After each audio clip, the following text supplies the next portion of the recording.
Menertawakan dunia persilatan. Xiao Jianghu. Audiobook, novel silat. Cerita, Jin Yong. Jilid 128. Perpecahan di pihak Taishan. Zuo Lengchan melanjutkan, urusan yang paling penting saat ini adalah peleburan Serikat Pedang Lima Gunung menjadi satu. Tuan Besar Mo, kita ini sama-sama ketua perguruan, tentunya harus lebih mengutamakan urusan bersama dan mengesampingkan masalah pribadi.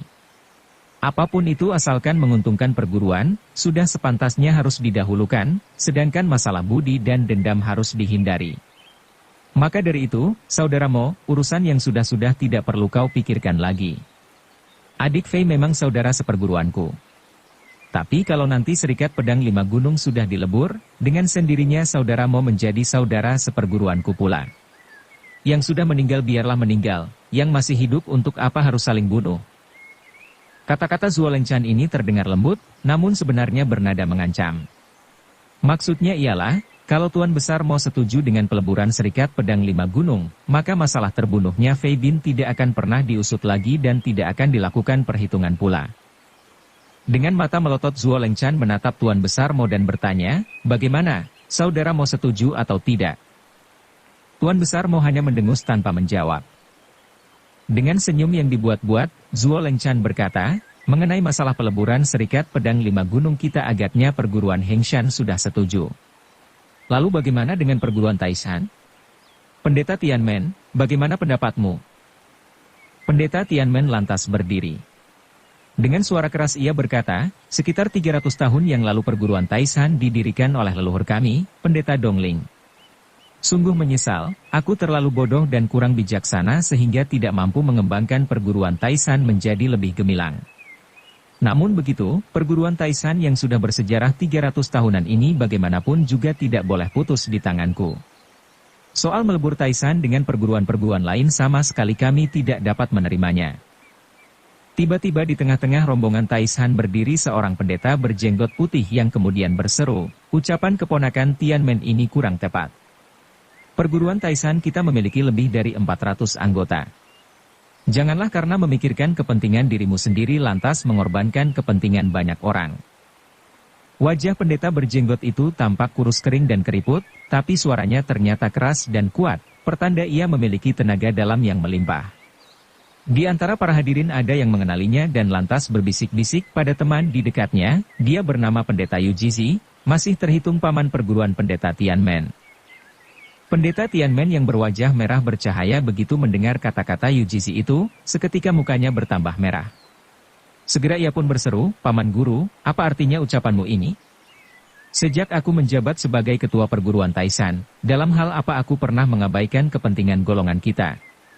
Aku menolak peleburan Serikat Pedang Lima Gunung justru demi mempertahankan perguruan Taishan kita. Bagaimana aku bisa disebut lebih suka mementingkan urusan pribadi? Yu Jizi terkekeh-kekeh dan berkata, peleburan kelima perguruan menjadi satu, akan membuat perguruan Lima Gunung kita menjadi semakin berwibawa. Itu berarti setiap murid perguruan Lima Gunung juga akan ikut merasakan manfaatnya. Namun sebaliknya, jabatanmu sebagai ketua perguruan Taishan mau tidak mau menjadi lenyap, bukan? Pendeta Tianmen semakin gusar. Ia pun berteriak murka, jadi kau menuduh aku hanya memikirkan kepentingan pribadi saja, begitu? Sekejap kemudian ia mengeluarkan sebilah pedang pendek berwarna hitam legam dari balik bajunya dan berseru, ini, mulai saat ini aku tidak sudi menjadi ketua lagi. Kalau kau menginginkannya, kau boleh mengambilnya. Meskipun pedang pendek itu tidak menarik sedikit pun, namun benda ini merupakan pusaka yang diwariskan turun-temurun oleh Pendeta Dongling, pendiri perguruan Taishan. Selama 300 tahun benda ini selalu menjadi tanda pengenal ketua. Tampak Yu Jizi maju selangkah dan mencibir, HM, apa kau benar-benar rela meninggalkan kedudukanmu? Kenapa tidak? Jawab Tianmen gusar. Baik, kau bisa serahkan itu padaku, kata Yu Jizi. Mendadak sebelah tangannya menjulur ke depan, tahu-tahu pedang pendek di tangan Tianmen itu telah dirampas olehnya. Tianmen sama sekali tidak mengira kalau Yu Jizi benar-benar akan merampas pedang pusakanya. Ia tertegun oleh perbuatan sang paman guru. Tanpa berpikir lagi tangannya lantas melolos pedang panjang yang tergantung di pinggang. Namun dengan cepat UGC sudah melompat mundur, dan pada saat itu dua sosok bayangan lantas berkelebat pula. Rupanya dua pendeta tua lainnya telah berdiri menghadang di depan Tianmen dengan pedang terhunus. Secara bersamaan mereka membentak, "Tianmen, kau berani melawan angkatan yang lebih tua? Apakah kau sudah lupa pada tata tertib perguruan kita?" Kedua pendeta tua itu adalah dua orang paman guru Tianmen lainnya yang seangkatan dengan Yu Jizi. Mereka bernama Yu Qingzi dan Yu Yinzi. Pendeta Tianmen gemetar menahan marah. Paman guru berdua tentu menyaksikan sendiri, apa yang telah diperbuat oleh paman. "Paman guru Yuji tadi," teriaknya. Yu Yinzi menjawab, "Kami memang menyaksikan dengan mata kepala sendiri, bahwa kau telah menyerahkan jabatan ketua perguruan Taishan kepada kakak Yuji. Kau sendiri rela mengundurkan diri dan memberikan tempatmu kepada orang yang lebih bijaksana. Sungguh tindakanmu ini patut dipuji." Yu Qingzi ikut bicara, "Kakak Yuji adalah paman perguruanmu. Sekarang dia telah menjabat sebagai ketua pula. Tapi kau berani menggunakan senjata dan bersikap kasar kepadanya. Ini namanya perbuatan durhaka kepada orang tua." Tianmen sadar kedua paman perguruannya itu sudah sepaham dengan Yu Jizi dan berusaha memojokkannya. Dengan perasaan semakin gusar ia berteriak, "Aku tadi bicara dalam keadaan marah. Pikiranku sedang kacau. Padahal kedudukan ketua perguruan Taishan kita mana boleh diserahkan begitu saja kepada setiap orang? Seandainya akan kuberikan pada orang lain juga sama sekali tidak. Keparat. Sama sekali tidak akan kuberikan kepada paman Yuji." Karena tidak kuasa menahan marah, dari mulutnya pun keluar kata-kata kasar. "Lihat, perkataan seperti itu apa pantas diucapkan seorang ketua?" sahut Yu Yinzi. Tiba-tiba seorang pendeta setengah umur di tengah rombongan Taishan berteriak, "Ketua perguruan kita selama ini adalah guruku. Kalian ini sebenarnya hendak main gila atau apa?" Pendeta yang baru saja bicara ini bernama Jian Chu, murid Tianmen nomor 2. Menyusul seorang pendeta lainnya juga berdiri dan berseru, "Kakak Tianmen telah menyerahkan jabatannya kepada guruku." Peristiwa ini telah disaksikan beribu-ribu pasang mata dan telinga yang hadir di Gunung Songshan ini. Mana mungkin persoalan ini bisa dipalsukan? Dengan jelas kakak Tianmen tadi menyatakan, "Mulai saat ini aku tidak sudi menjadi ketua lagi. Kalau kau menginginkannya, kau boleh mengambilnya." Coba katakan, betul tidak? Pendeta yang satu ini jelas murid dari Yu Jizi. Seketika itu orang-orang Taishan menjadi ribut sendiri. Mereka terpecah menjadi dua bagian. Bagian yang lebih sedikit mendukung Tianmen, sementara yang lebih banyak berteriak-teriak, "Ketua lama mengundurkan diri, ketua baru pegang pimpinan. Ketua lama lekas mundur, dia ketua baru menggantikannya." Tianmen memang murid tertua dalam angkatannya dan juga memiliki pengaruh besar dalam perguruan Taishan. Akan tetapi, sekitar 6 atau 7 orang pamannya diam-diam bersekongkol untuk menyingkirkan dirinya. Dari ke-200 orang Taishan yang datang ke Gunung Songshan itu, sebanyak lebih dari 160 orang mendukung pihak Yu Jizi. Yu Jizi sendiri lantas mengangkat tinggi-tinggi pedang pendek yang dirampasnya dari Tianmen tadi sambil berteriak, "Ini adalah pusaka leluhur Dongling. Wasiat guru besar kita berbunyi, melihat pedang ini sama dengan melihat Dongling. Menurut kalian pantas atau tidak kalau kita taat kepada wasiat leluhur kita?" "Benar," tepat sekali ucapan ketua, serentak ratusan anak buahnya berteriak. Ada juga yang berteriak, "Murid murtad Tianmen berani melawan pimpinan dan tidak tunduk kepada peraturan. Dia harus ditangkap dan dihukum." Melihat suasana seperti itu, Ling Huchong menduga ini semua tentu sudah diatur sedemikian rupa oleh Suo Lengchan. Watak pendeta Tianmen terkenal berangasan. Jika sedang marah ia suka mengeluarkan kata-kata yang tidak disadarinya sehingga justru membuatnya masuk perangkap lawan. Kini pihak lawan sedang di atas angin. Tianmen sendiri bukan seorang yang pintar menghadapi kejadian-kejadian luar biasa seperti itu, sehingga dirinya hanya bisa marah-marah, namun tidak tahu harus berbuat apa. Ketika Ling Huchong memandang ke kalangan orang-orang perguruan Huashan, dilihatnya sang guru berdiri berpeluk tangan. Raut muka Yu Bukun pun terlihat datar. Ling Huchong lantas berpikir, tentu guru tidak dapat menyetujui tindakan Yu Jizi dan kawan-kawannya itu. Namun beliau tampaknya tidak ingin ikut campur persoalan orang lain, dan memilih menunggu untuk melihat gelagat selanjutnya. "Biarlah aku menunggu pula dan mengikuti perintah guru." Sementara itu Yu Jizi telah memberi isyarat. Serentak sekitar 160 orang murid perguruan Taishan yang menjadi begundalnya berpencar dengan pedang terhunus. Seketika yang masih tersisa, yang jumlahnya tidak lebih dari 50 orang pun terkepung di tengah-tengah. Yang terkepung ini tentu saja murid-murid pendeta Tianmen. Dengan perasaan murka Tianmen membentak, apakah kalian benar-benar ingin berkelahi? Baiklah, silakan maju. Dengan suara lantang Yu Jizhi berteriak, dengarkan, Tianmen. Selaku ketua perguruan Taishan, kuperintahkan dirimu untuk membuang senjata dan menyerahkan diri. Apakah kau berani membangkang di depan pedang pusaka peninggalan guru besar kita ini? Siapa yang mengakuimu sebagai ketua perguruan Taishan? Jawab Tianmen gusar. Yu Jizhi kembali berseru, dengarkan, murid-murid Tianmen. Urusan ini tak ada sangkut pautnya dengan kalian. Asalkan kalian meletakkan senjata dan menggabungkan diri, maka kesalahan kalian tidak akan diusut. Jika tidak, tentu kalian pasti akan menerima ganjaran setimpal. Dengan suara keras pendeta Jianchu menyahut, asalkan kau mau bersumpah di bawah pedang pusaka guru besar bahwa kau tidak akan menghancurkan perguruan Taishan yang dibangun dengan susah payah, maka tidak menjadi soal bila kau menjabat sebagai ketua kita. Namun, baru sekejap saja kau mengaku sebagai ketua, serentak kau hendak menjual perguruan Taishan kita kepada perguruan Songshan.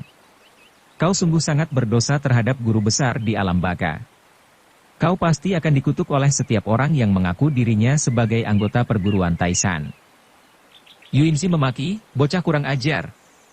Kau pikir dirimu siapa berani mengoceh di hadapan orang tua angkatan Yu? Apa jeleknya jika serikat pedang 5 gunung dilebur menjadi satu?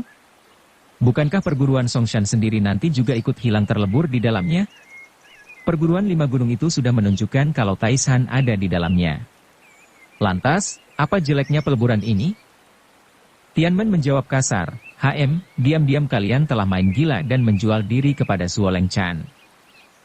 Pendek kata, bila perlu kalian bisa membunuhku, tapi aku tidak akan tunduk kepada perguruan Songshan. Jangan harap. Yu Jizhi berteriak. Kalian tidak mau tunduk kepada perintah pedang pusaka guru besar, jangan menyesal bila sebentar nanti kalian semua akan mampus tak terkubur. Tianmen berseru pula, setiap murid Taishan yang setia, hari ini biarlah kita bertempur mati-matian sampai titik darah penghabisan di puncak Songshan ini. Benar, bertempur sampai titik darah penghabisan, teriak murid-murid Tianmen yang berdiri di sekitarnya. Meski jumlah mereka jauh lebih sedikit, namun tekad mereka bulat, sedikit pun tidak gentar. Apabila Yu Jizhi memberi komando agar anak buahnya menyerang, rasanya sukar juga membunuh habis anak buah Tianmen ini. Selain itu, beribu-ribu kesatria yang hadir, terutama tokoh-tokoh seperti Mahabiksu Fang Zheng atau pendeta Chongsu tentu tidak akan tinggal diam menyaksikan pembunuhan besar-besaran di antara sesama golongan tersebut. Maka Yu Jizhi, Yu Yinzi, dan Yu Qingzi serta para pendukung mereka hanya bisa saling pandang saja dengan perasaan ragu-ragu. Dalam hati mereka tidak tahu bagaimana harus bertindak. Tiba-tiba jauh di sebelah kiri sana terdengar suara seseorang berseru dengan nada bermalas-malasan, seumur hidup aku yang tua ini sudah banyak menjelajahi dunia. Jumlah kesatria dan pahlawan yang pernah kutemui juga tak terhitung banyaknya. Namun, babi yang suka menjilat kembali ludah sendiri dalam waktu singkat baru kali ini kulihat. Pandangan semua orang beralih ke arah datangnya suara itu. Terlihat di sana seorang laki-laki berbaju kain kasar berdiri bersandar pada sebongkah batu cadas. Tangan kirinya memegang dan mengibas-kibaskan sebuah caping. Sepasang matanya kecil, tubuhnya jangkung, sikapnya pun acuh tak acuh. Para hadirin tidak kenal asal-usul orang bertubuh jangkung itu, juga tidak paham ucapannya tersebut ditujukan kepada siapa. Terdengar si jangkung kembali berkata, sudah jelas kau telah menyerahkan jabatan ketua kepada orang lain. Memangnya apa yang sudah kau katakan tadi hanya kentut belaka? Kalau begitu, sebaiknya kau jangan memakai nama Tian, tetapi diganti menjadi kentut saja. Mendengar orang itu mendukung pihaknya, Yu Jizhi dan yang lain segera bergelak tawa terbahak-bahak. Saat ragu-ragu. Dalam hati mereka tidak tahu bagaimana harus bertindak. Semakin gusar Tianmen menjawab, ini urusan perguruan Taishan kami, tidak perlu orang luar ikut campur. Namun si jangkung masih berbicara dengan sikap malas, setiap urusan yang kuanggap tidak adil pasti aku akan ikut campur. Hari ini adalah hari bahagia peleburan Serikat Pedang 5 Gunung, tapi kau sengaja membuat masalah di sini dan mengacaukan suasana baik ini. Sungguh keterlaluan. Tiba-tiba pandangan semua orang terasa kabur.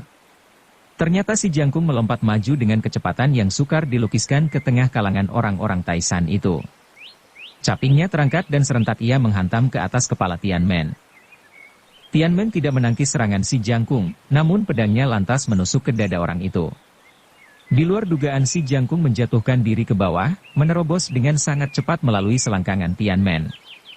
Ketika ia berbalik, sebelah kakinya pun mendepak, dan dengan tepat titik nadi di punggung Tianmen tertendang olehnya. Beberapa gerakan itu sungguh teramat cepat dan caranya juga lain daripada yang lain. Kontan semua orang terperangah. Dalam keadaan yang tidak terduga-duga pendeta Tianmen telah dibekuk olehnya. Melihat sang guru mengalami kekalahan, serentak beberapa murid mengangkat pedang dan menusuk si jangkung. Tapi orang bertubuh jangkung itu bergelak tawa dan kemudian menyodorkan punggung Tianmen ke depan sebagai perisai. Tentu saja murid-murid Tianmen kelabakan dan lekas-lekas menarik kembali pedang masing-masing. "Lekas buang senjata kalian, atau ku penggal putus kepala guru kalian ini," bentak si jangkung sambil menjambak rambut Tianmen dan mengancam hendak memuntir kepala pendeta itu. Dalam keadaan seperti itu, percuma saja Tianmen memiliki kepandaian tinggi, namun sama sekali tidak bisa berkutik di tangan musuh. Wajahnya yang merah kini berubah pucat pasi. "Caramu menyerang secara licik itu bukanlah perbuatan seorang kesatria sejati." "Siapakah namamu, wahai tuan yang terhormat?" ujar pendeta Jianzhou. Plak, tiba-tiba si jangkung menampar muka Tianmen satu kali. Masih dengan sikap bermalas-malasan ia menjawab, "Siapa berani kurang ajar padaku, segera kuhajar gurunya." Melihat sang guru dianiaya, murid-murid Tianmen saling merasa khawatir sekaligus murka. Kalau serentak mereka menusuk dengan pedang masing-masing, bukan mustahil si jangkung seketika akan penuh tertancap pedang bagaikan seekor landak. Namun mereka tidak berani sembarangan bertindak mengingat keselamatan sang guru berada di tangan musuh. Karena gusar seorang pendeta muda pun berteriak, "Kau binatang!" Plak, kembali Tianmen ditampar oleh si jangkung. "Itu untuk muridmu yang pintar mengucapkan kata-kata kotor," ujarnya. Pada saat itulah tiba-tiba Tianmen berteriak satu kali. Si jangkung terkejut dan bermaksud melepaskan cengkeramannya, tapi sudah terlambat. Tianmen telah memutar kepalanya sehingga kini ia berhadapan muka dengan si jangkung. Darah menyembur keluar dari mulut Tianmen dan langsung membasahi wajah si jangkung pula.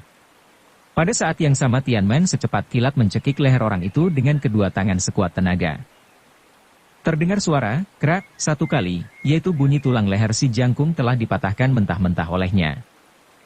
Ketika Tianmen mengayunkan tangannya, orang itu terlempar ke belakang dan jatuh menggelepar. Setelah berkelojotan beberapa kali, ia kemudian tak bergerak lagi. Semua orang ngeri melihatnya. Tubuh Tianmen yang tinggi besar, kini tampak bertambah gagah, dengan wajah berlumuran darah menyeramkan. Sejenak kemudian, tiba-tiba Tianmen membentak keras. Tubuhnya sempoyongan kemudian roboh di tanah tak bergerak lagi. Rupanya ketika tadi ia tertangkap dan tertotok oleh si jangkung, kemudian jatuh ke dalam cengkeraman orang itu, seketika hatinya merasa sangat malu bercampur murka. Ditambah lagi dengan tamparan dua kali membuatnya merasa terhina di hadapan banyak orang. Karena rasa gusar sudah memenuhi dada, ia pun rela mengorbankan nyawa sendiri. Ia kemudian mengerahkan segenap tenaga dalam untuk menjebol saluran darah yang tersumbat sehingga dapat bergerak bebas. Kemudian dengan sisa-sisa tenaga ia pun membinasakan si jangkung, dan akhirnya nyawa sendiri ikut melayang karena urat nadinya telah terputus akibat pengerahan tenaga dalam yang dipaksakan tadi. "Guru!" serentak murid-murid Tianmen berteriak memanggil dan memburu maju. Namun Tianmen sudah tidak bernapas lagi, jantung pun sudah berhenti. Serentak murid-muridnya hanya dapat menangis sedih di sekeliling jasad pendeta itu. Di tengah keributan itu, tiba-tiba terdengar suara seseorang berseru, "Ketua Zuo, kau sengaja mengundang orang macam burung hantu Laut Timur untuk menangani pendeta Tianmen. Caramu ini apa tidak keterlaluan?" Semua orang berpaling dan melihat yang berbicara itu ternyata seorang kakek buruk rupa yang dikenal bernama Hisanki. Ia seorang pendekar tua yang sehari-hari berjualan bakmi pangsit di berbagai kota besar. Antara lain pernah muncul kota Hengshan saat upacara cuci tangan Liu Zhengfeng dulu. Tentang asal-usul si jangkung yang dibinasakan pendeta Tianmen itu tak ada seorang pun yang tahu. Hanya Hisanki seorang yang mengenalnya sebagai burung hantu Laut Timur. Sementara itu para hadirin lainnya tidak ada yang tahu siapa itu burung hantu Laut Timur. Menanggapi tuduhan itu Zuo Lengchan menjawab, kata-katamu sungguh aneh dan lucu. Baru hari ini aku bertemu dengan saudara Ji yang gugur itu, namun mengapa kau mengatakan aku sengaja mengundang dia untuk menghadapi pendeta Tianmen? Hisanki berkata, Ketua Zuo mungkin belum lama kenal dengan si burung hantu Laut Timur. Namun kau tentu sudah lama mengenal gurunya yang berjuluk Bintang Maut Halus Polos, bukan?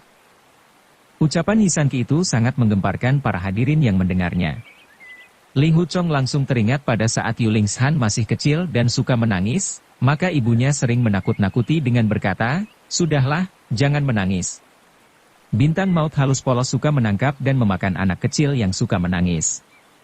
Waktu itu Yulingshan langsung berhenti menangis, sedangkan Ling Huchong bertanya, Ibu Guru, siapa itu Bintang Maut Halus Polos? Ning Zongzi menjawab, dia itu seorang yang sangat jahat, suka menculik anak kecil. Wajahnya rata dan halus tanpa memiliki hidung, hanya 2 buah lubangnya saja. Terkenang pada kejadian di masa lalu itu, tanpa terasa Ling Huchong memandang ke arah Yulingshan. Dilihatnya sang adik kecil sedang memandang jauh ke arah puncak-puncak gunung di bawah puncak Songshan seperti sedang melamun. Wajahnya tampak murung memikirkan sesuatu. Sepertinya ucapan Hisanki tentang Bintang Maut Halus Polos tadi tidak diperhatikan olehnya, atau mungkin apa yang terjadi di masa lalu pun sudah terlupakan semua. Melihat itu Ling Huchong menjadi heran. Ia merenung, adik kecil baru saja menikah dengan adik Lin yang dicintainya itu. Seharusnya ia merasa gembira dan bahagia, tapi entah ada urusan apa yang membuat hatinya murung. Jangan-jangan pasangan pengantin ini baru saja bertengkar. Ia kemudian memandang Lin Pingxi yang berdiri di samping Yulingshan. Raut muka lelaki muda itu terlihat sangat aneh. Seperti tertawa, tapi bukan tertawa, seperti marah, tapi juga bukan marah.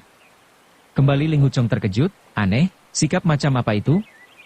Rasa-rasanya aku seperti pernah melihat raut muka yang demikian ini.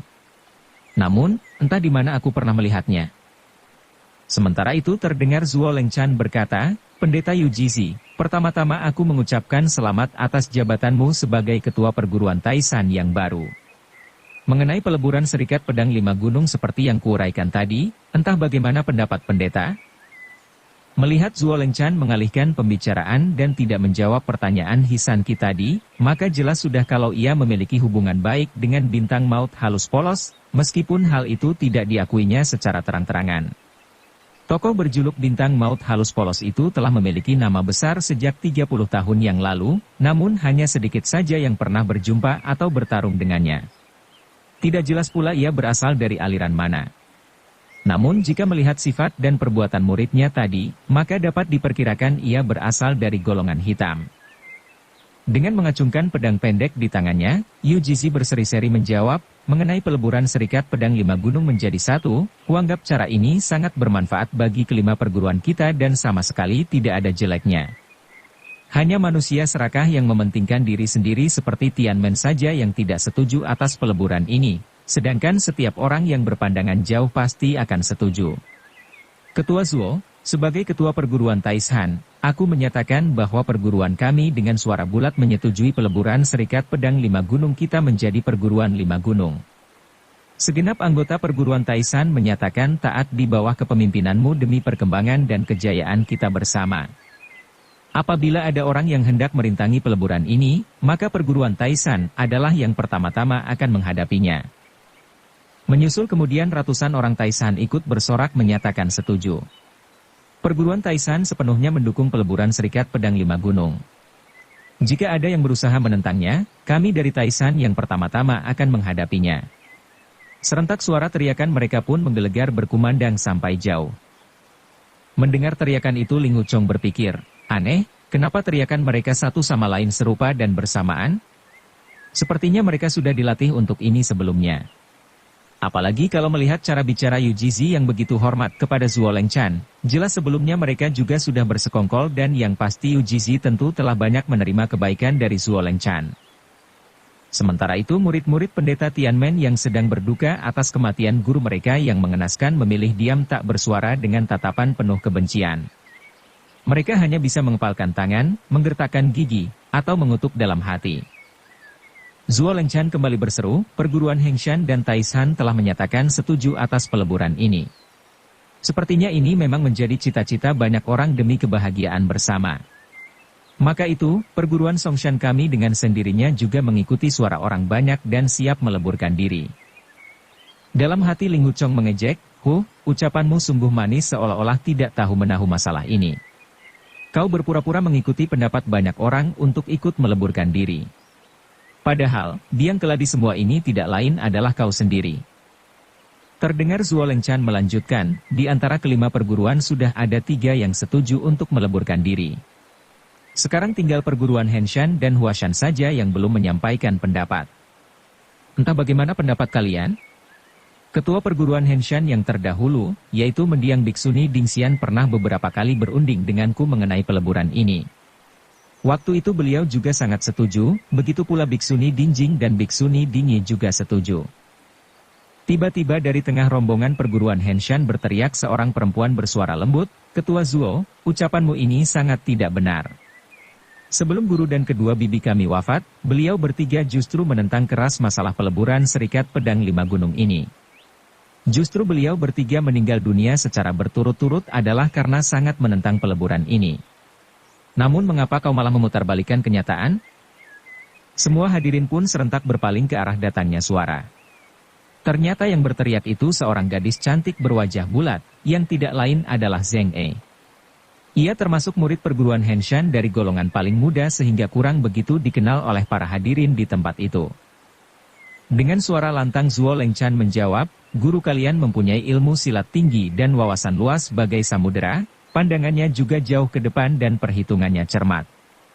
Beliau adalah tokoh paling hebat dalam Serikat Pedang Lima Gunung kita. Seumur hidup aku sangat kagum kepada beliau.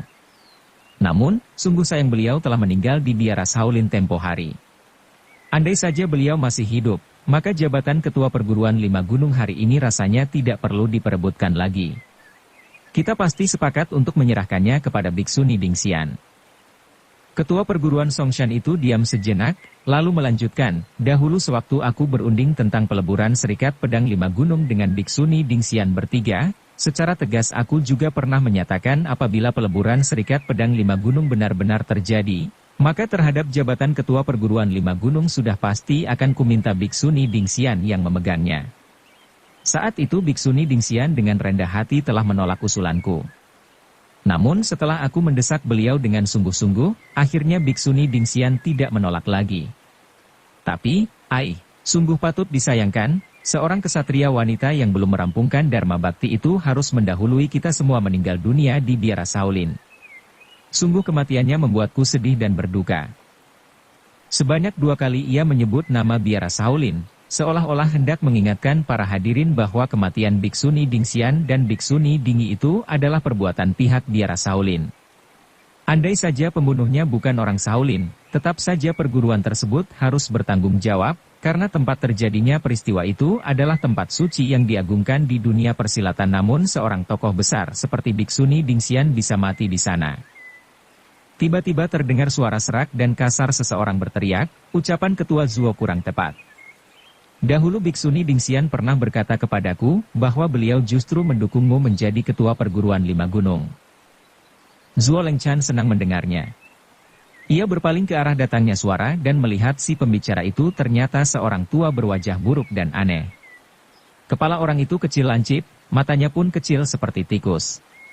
Zuo Lengchan tidak mengenal siapa orang tua aneh itu, namun dari bajunya yang berwarna hitam dapat diketahui kalau ia adalah orang perguruan Henshan. Di sebelahnya berdiri pula 5 orang yang berwajah serupa, serta penampilan mereka juga mirip. Zuo Lengchan rupanya tidak mengenal bahwa ke-6 orang itu adalah 6 dewa lembah persik. Meski dalam hati merasa senang, tapi Zuo Lengchan pura-pura bersikap biasa saja. Ia berkata, "Siapakah nama saudara yang mulia ini?" Memang dahulu Biksuni Dingxian pernah menyarankan demikian.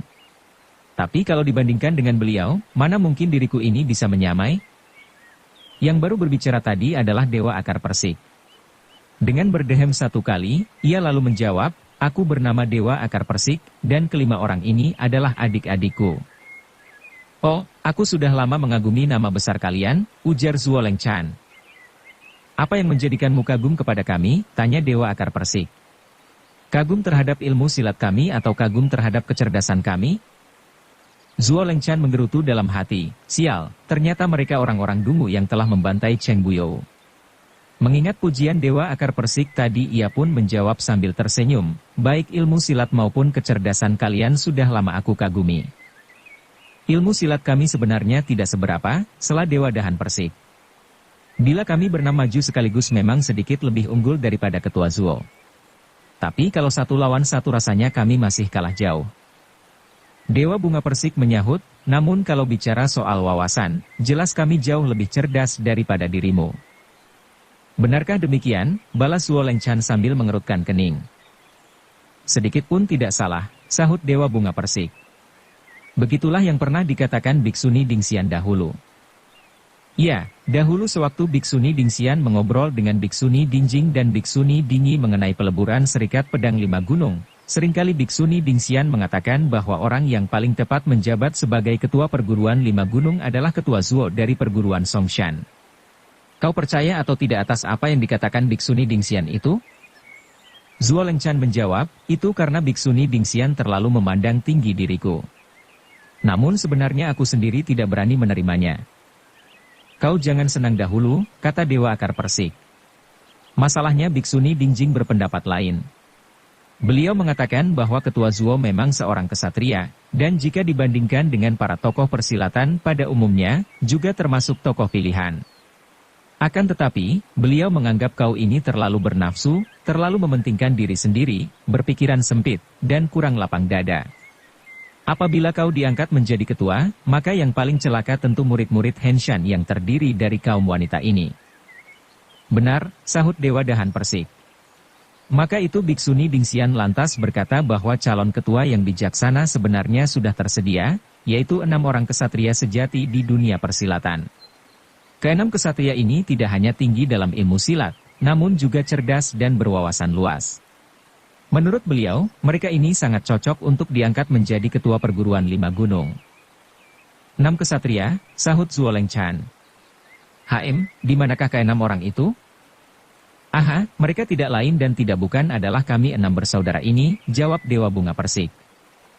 Maka terdengarlah suara gelak tawa banyak orang bergemuruh begitu mendengar jawaban tersebut. Sebagian besar para hadirin memang tidak mengenal siapa 6 Dewa Lembah Persik. Namun melihat wajah mereka yang aneh dan tingkah laku mereka yang lucu itu, bahkan sekarang mengaku berpengetahuan luas dan berkepandaian tinggi, tentu saja mereka semua merasa geli.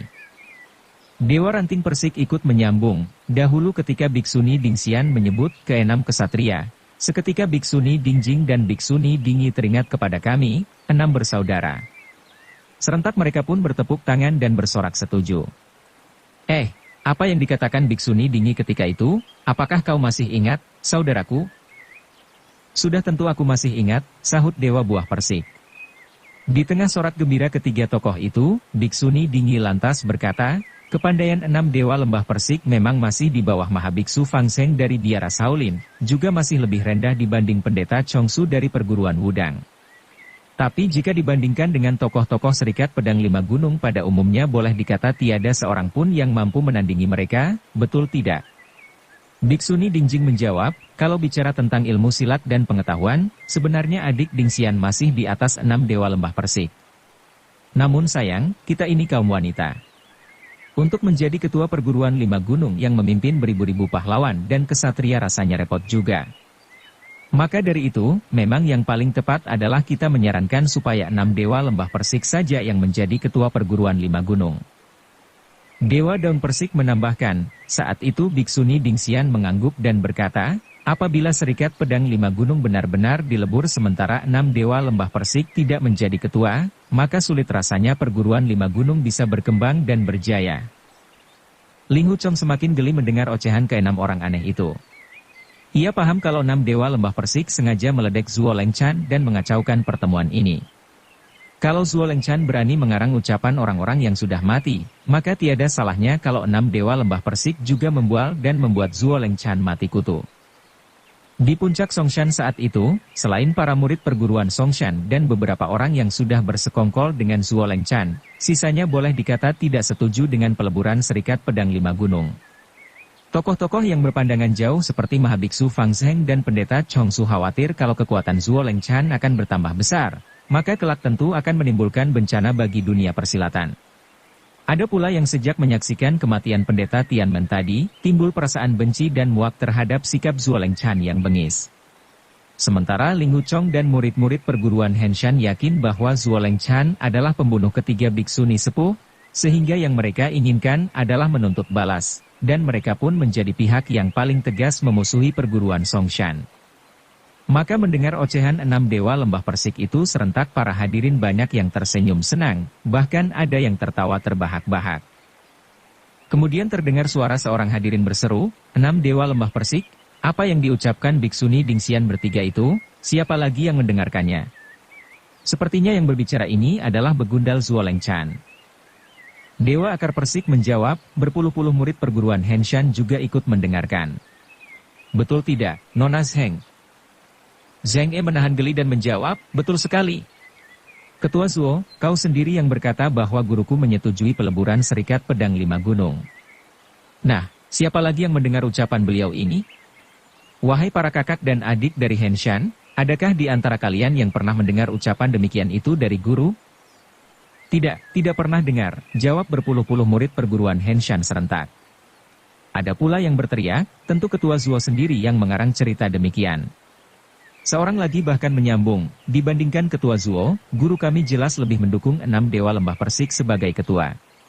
Sebagai murid beliau mana mungkin kami tidak paham pikiran guru sendiri? Di tengah suara gelak tawa orang banyak itu, terdengar Dewa Ranting Persik berseru keras, nah, betul tidak kata-kata kami? Kami tidak berdusta, bukan? Justru Biksuni Dingxian kemudian berkata pula, setelah peleburan 5 perguruan kelak, maka yang menjabat sebagai ketua perguruan 5 gunung hanya 1 orang saja, padahal 6 dewa lembah persik terdiri dari 6 orang. Lantas siapa di antaranya yang harus diangkat? Saudaraku, apa kalian ingat apa jawaban Biksuni Dingjing waktu itu? Dewa Bunga Persik menyahut, beliau mengatakan, oh ya, katanya, meskipun kelima perguruan dilebur menjadi 1, tapi kelima gunung yang menjadi tempat kedudukan masing-masing tidak mungkin bisa dikumpulkan menjadi 1. Lagi pula Zuolengchan bukan malaikat dewata, mana mungkin dia mampu memindahkan kelima gunung menjadi 1? Maka dari itu, 6 dewa lembah persik dapat diminta untuk membagi diri menjadi 5 orang untuk masing-masing menduduki kelima pegunungan itu.